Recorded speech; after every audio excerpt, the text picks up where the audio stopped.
behind the scenes with future country rock blues kings and queens. Discover them first with Palm Mash TV. Palm Mash TV.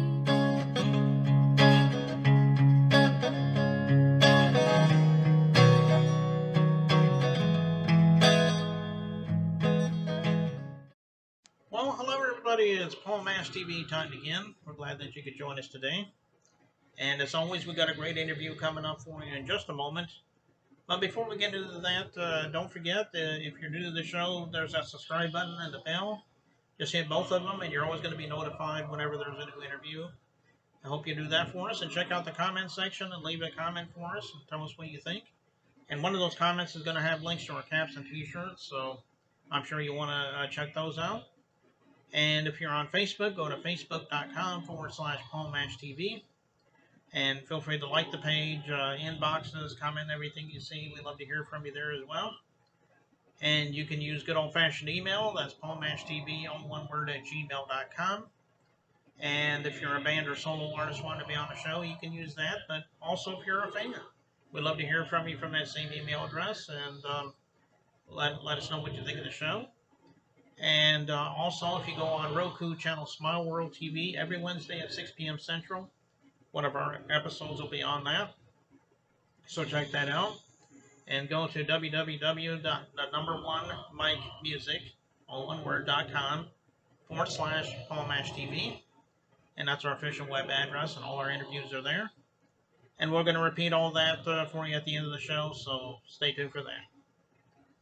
From St. Louis, Missouri, we have Roy Fry coming up in just a moment. Very talented musician, and you'll see why. But before we do that, here's our usual advertisement for Click Jam coming up in a second. Then we'll go right to the interview. So don't go away. We'll be right back.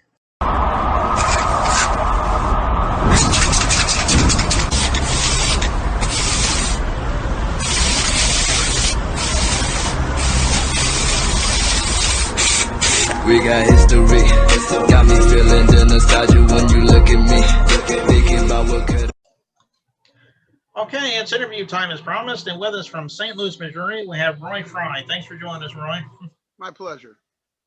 Okay, why don't you tell us how it began for you as an artist? Everyone has their own story, so let's hear your story.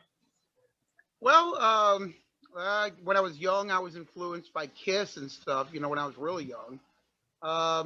Like 5, 6 years old, kindergarten, stuff like that. My parents gave me the Detroit Rock City album and Led Zeppelin 4. So I listened to those over and over. They're not even playable anymore. They're so scratched at this point from back then, you know, still have them. Music was kind of like a thing I always just kind of went to. I wasn't a TV person, and I didn't really like gimmicky music. I like things with more of a deep meaning, emotional, more stuff like that, not really party music so much. So as I got older, when I was 12, almost 13, I saved up grass cut money and I got a PVT 15 electric guitar, which is, they're worth about $500 now, but back then $80 at a store called Tower Music in Fenton, Missouri. Tried to understand what to do with the thing, and I just couldn't grasp it. I was also at that age too, where I was, you know, getting a car, learning to drive, you know, I was getting to be 14, 15, get your permit, start driving, you know. So the guitar pretty much just kind of sat around. I've had other guitars my whole life. I've always wanted to play the guitar, but I didn't actually start taking it seriously until about 5 years ago. You know, I got custody of my daughter when she was young, and I was a single dad. So I raised her, had a house and all that. But over the years, I developed a really bad drinking problem. Didn't really realize, you know, I got up to, you know, a gallon a day. I actually have hip replacements. It got so bad, lost my house, lost everything. I always wanted to turn to the music. I felt like if I could express myself through this music, you know, that it was something I really wanted to do, but I didn't know how to do it. Most of my whole life, I was into extreme metal, like death metal, like extreme, like harder than Slayer, any of that kind of stuff, the hard stuff. A lot of it's from other countries and stuff too. And I hung around with a certain crowd that kind of went with that. As you know, we were all kind of like a lot of negative, a lot of aggression, you know. When the alcohol caught up with me and I couldn't function anymore, and I had to change my life, so to say, if I want to stay alive, that was, I had to get sober. And when I did, it cleared my mind up a lot, and I started to like other things. And I started to not want to be surrounded by that negativity so much. Nothing against metal. I love metal. It's in my heart. You know, I grew up on this stuff, 45 years old. So I was one of the first generation when metal was kind of a newer thing to really get into that thrash metal in the 80s and stuff. But when I was in my early 20s, there was a part where I had discovered Soulard. I don't know if you've heard of that. It's in St. Louis. It's in the middle. It's kind of like the music area. And there's a place called Hammerstones. And an older guy that was working with me had invited me to come to a jam session.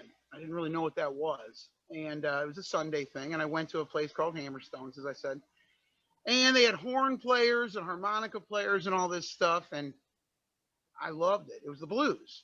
It was St. Louis. It was the blues. And I loved it. And it was funny because it kind of set me on a little thing where I wanted to hear more of it. And friends were coming over and they're catching me listening to the blues. And they're like, what's wrong with you, man?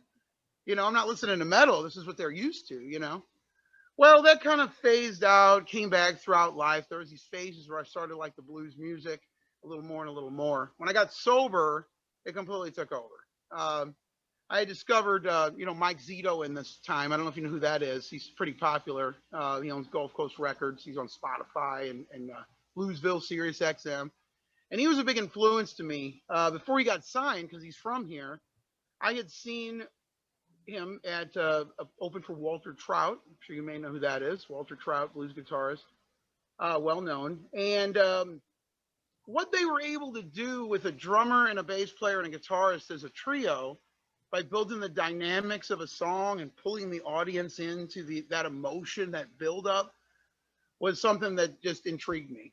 And as time went, I finally got to the point where I started going up to the city and being influenced by all these great players up here in St. Louis. A lot of them spawned off of a guy named Jimmy Lee Kennett, such as Mike Zito, Tony Campanella, Steve Vaccaro, big players here that when I went and seen what they did with the music, it inspired me to the point where I couldn't sit there and look at the guitar hang on the wall anymore. I had to pick it up and I had to give it a shot. And I haven't set it down since. It's been over 5 years, and I'm an everyday player, every day. And I do music 4 days a week. If I could get more than 4 days a week, I'd do it. But out here where we are, you know, it's slim pickings sometimes. So we do about a 60 or 70 mile radius of St. Louis. The video that you see that you'll be showing is out of Bourbon, Missouri. So that's about an hour away, actually, from St. Louis. Okay. Yeah, that's quite a story, and I'm glad that you do what you love and everything. Are you mostly influenced by the death metal bands, or do you have any other influences? No. I mean, that stuff's in there. My influences have become, Robin Trower, Stevie Ray Vaughan, Jimi Hendrix. Really into a guitar player named Philip Sayce. Who was actually Melissa Etheridge's guitar player for a while, but he's kind of coming out with his own thing, and it's blues rock. I like the blues rock stuff more than anything, really. If you go through my YouTube channel, Fry Project, F-R-Y Project, which is the name of the band, you'll see that I've done some different things with some of the songs. I've put some hints of metal into some of the songs, and some themes and things from some other things that I've grown up with. I know that I went once and seen Government Mule, the band, with Warren Haynes, and he was putting a lot of different little things, little recognizable little things into his songs during his improvisational guitar parts. And I thought that was neat. It stuck home with me, and I remembered that. So I thought, if I ever have that opportunity, I'm going to do some things like that, because we're all influenced by other people, So a lot of mixed influences, but I kind of have landed at the blues rock side of stuff. I like the breakdowns. I like what the jam bands bring to the table too, how they create within the group of musicians. A lot of times, that definitely was a huge influence to me to pick the guitar up and continue to learn as much as I can, as many different sounds as I can find. So yeah, I see that the music is a journey that won't end. You can keep learning. There's so much to learn. You'll never master anything, really. You'll always be learning. There's always something more there. And it took the place of that everyday drinking thing, for sure. Yeah, that's true, because as you mentioned, Jimi Hendrix and Stevie Ray Vaughan, I mean, they're a legend in their own time. So Absolutely. I can understand why they would be big influences on you. Absolutely. Yeah. Well, I know you mentioned your YouTube channel, but can you get all your stuff on streaming? Are there any physical copies? Probably not. But if there are, maybe you can let us know how we can download your stuff. Yeah. I just kind of started doing the YouTube thing. I've been using the Facebook, the band page. I mean, Facebook's become so user friendly these days. A lot of people, that's what they're doing. But yeah, per advice, I went ahead and finally did some YouTube stuff, but it's a thing in the works. I need to get some more stuff, and I had a lot of great videos on there that I lost. So now I'm gonna have to get so everything going forward on there will be new stuff, which is good. Okay. Well, do you have anything streaming as far as that goes, like on iTunes or anything like that yet? No, sir. I do have some original ideas in the works, but I'm just not quite there yet with it. Okay.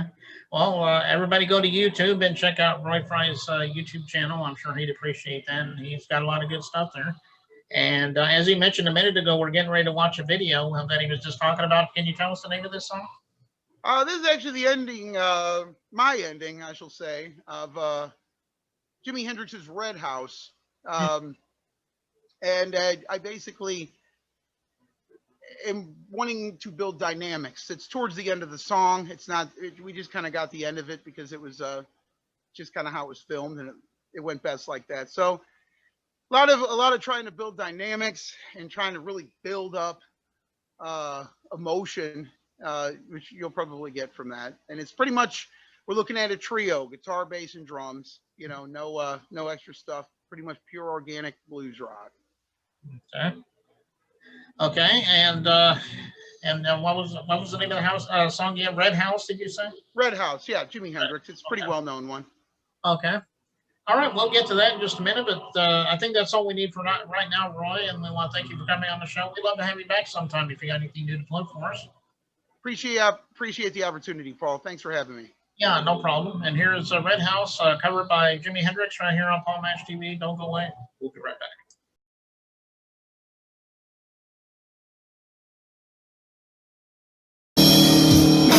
I got a bad my baby, man, she don't live here no more. But that's all right. So I got my guitar.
Across the hill.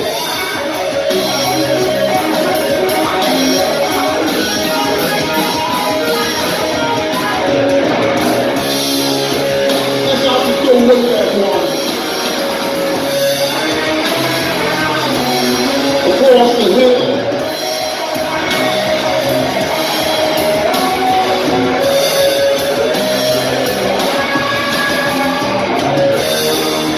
This is my radio no more.